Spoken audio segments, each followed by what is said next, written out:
President Trump won a series of key battlegrounds early on Wednesday morning, including Florida, Ohio, and Iowa, as Joseph R. Biden Jr. expressed confidence he would ultimately prevail across key northern states and Arizona as the presidential contest turned into a state-by-state slug that could drag deeper into the week.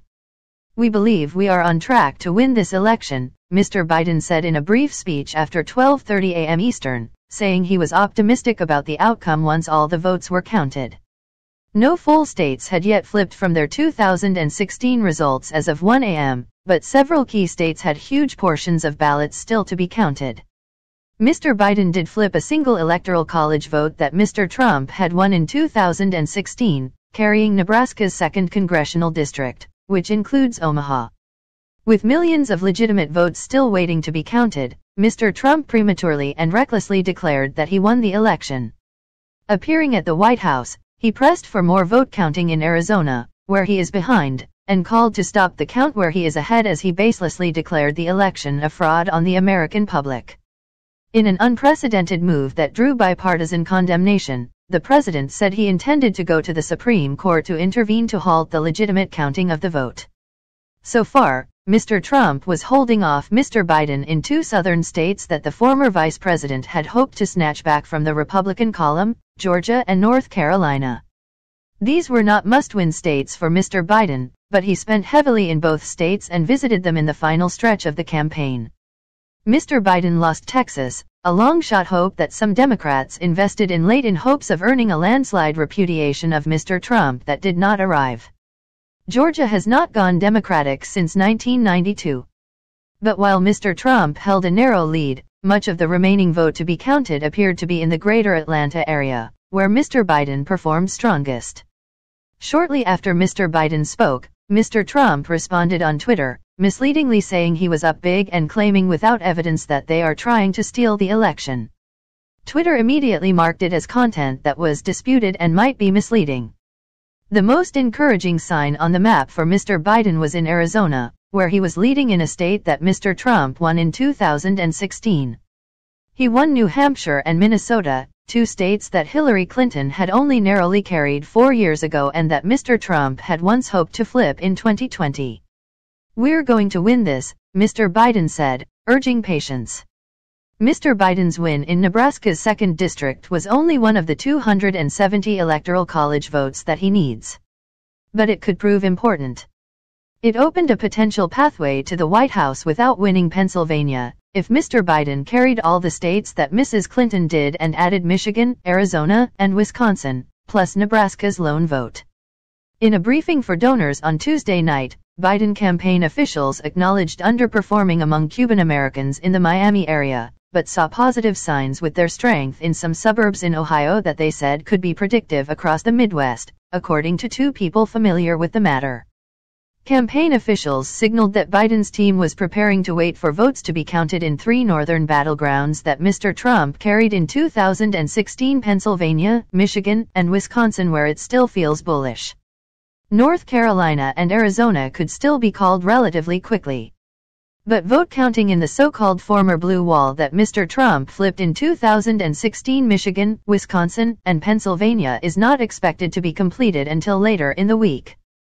Shane Goldmacher and Adam Nagorny Trump, attacking the democratic process, falsely says he won.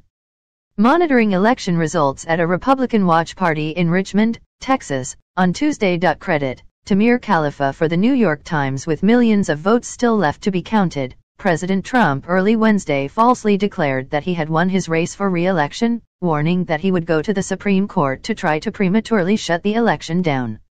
In a post-midnight appearance in the White House, Mr. Trump offered what amounted to a reckless attack on the democratic process at a time of extraordinary angst and division in a nation that had been riveted by a polarizing and unresolved election.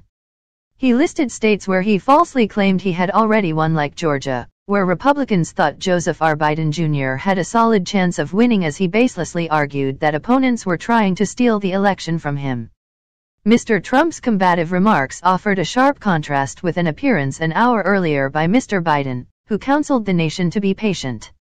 Mr. Biden noted that vote counting typically takes days, and sometimes longer, in normal years to count ballots, and would certainly so, particularly in the middle of a pandemic that prompted many people to vote by mail. Mr. Biden's campaign manager, Jennifer O'Malley Dillon, called Mr. Trump's remarks outrageous, unprecedented, and incorrect, saying they were a naked effort to take away the democratic rights of American citizens. Pennsylvania, a state that Mr. Trump falsely claimed he had won, is just beginning to count hundreds of thousands of early votes mailed in that are expected to be heavily Democratic. Governor Tom Wolf said on Twitter that the state had more than 1 million mail ballots to count. "It's not my place or Donald Trump's place to declare who has won this election," Mr. Biden said. "That's the decision of the American people." It was unclear to what extent Mr. Trump's remarks were calculated or extemporaneous. There was a teleprompter in front of him, though he appeared to improvise, like when he complained that a news organization, it was Fox News, though he never named it, had awarded Arizona, a state that Mr. Trump won 2016, to Mr. Biden. "We did win this election," he said. "So our goal now is to ensure the integrity for the good of this nation. This is a very big moment. This is a major fraud on our nation. We want the law to be used in a proper manner. So we'll be going to the U.S. Supreme Court. We want all voting to stop." Mr. Trump's comments appeared sure to escalate a bitter legal battle over how the votes should be counted. It was unclear what sort of Supreme Court challenge the president had in mind. There is no legal argument to compel states to stop counting ballots that were properly filled out and submitted on time. Lawyers with both parties had been expecting a possible move by the Trump campaign or allied Republicans to renew a bid to get the Supreme Court to stay a decision by Pennsylvania's High Court to allow election workers to count all ballots postmarked on November 3 or earlier for 3 days after Election Day. That had not happened as of Tuesday night. Republicans had also filed suits in state and federal court on Tuesday challenging Pennsylvania election officials' move to allow counties to contact voters whose mail-in ballots were rejected because of mistakes to give them the opportunity to fix those ballots or cast provisional, replacement ballots. State and federal judges were scheduled to hear arguments on Wednesday, as well as complaints from Mr. Trump's campaign that its elections observers were not being given enough access to the counting process for potential challenges to Democratic votes. It was not known as of early Wednesday how many such votes may have been cast, and whether it could be significant enough to affect the outcome in the state. But Democrats were prepared for other legal maneuvers from Republicans.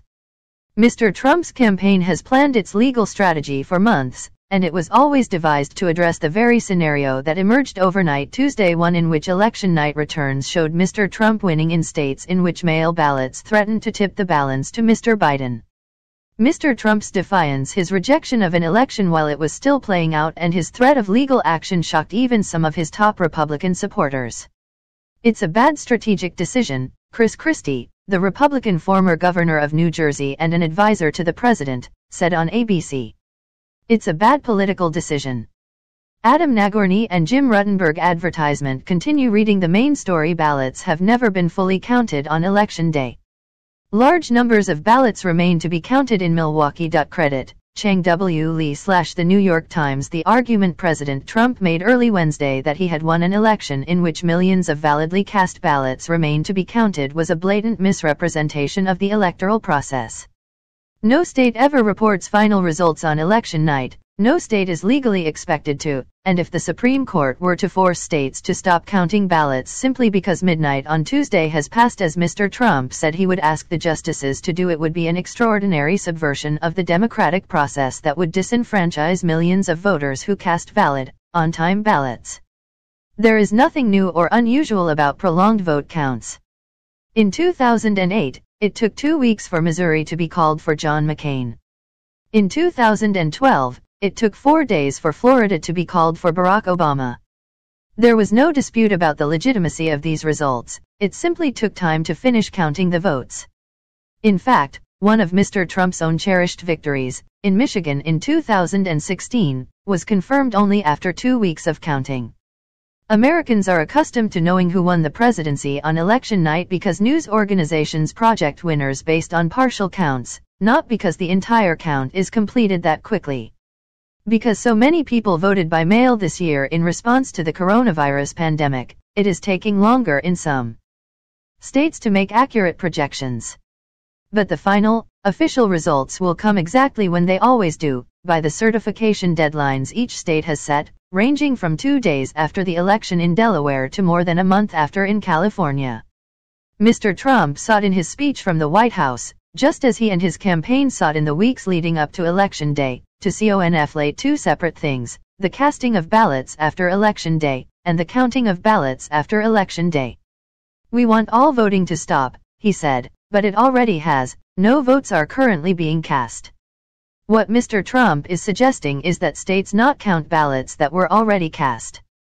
The bald political nature of his speech was clear in the contradiction between his comments on Arizona, where Mr. Trump is trailing, and his comments on Michigan, Pennsylvania, and Wisconsin, where he has the illusion of large leads because huge numbers of votes from Democratic-leaning areas, like Detroit, Philadelphia, and Milwaukee, haven't been counted yet. He complained that Fox News had called Arizona for Joseph R. Biden Jr. when many votes were still outstanding. Then, in the next breath, he suggested that he had definitively won Michigan, Pennsylvania, and Wisconsin despite the far larger numbers of votes still outstanding. Maggie Astor.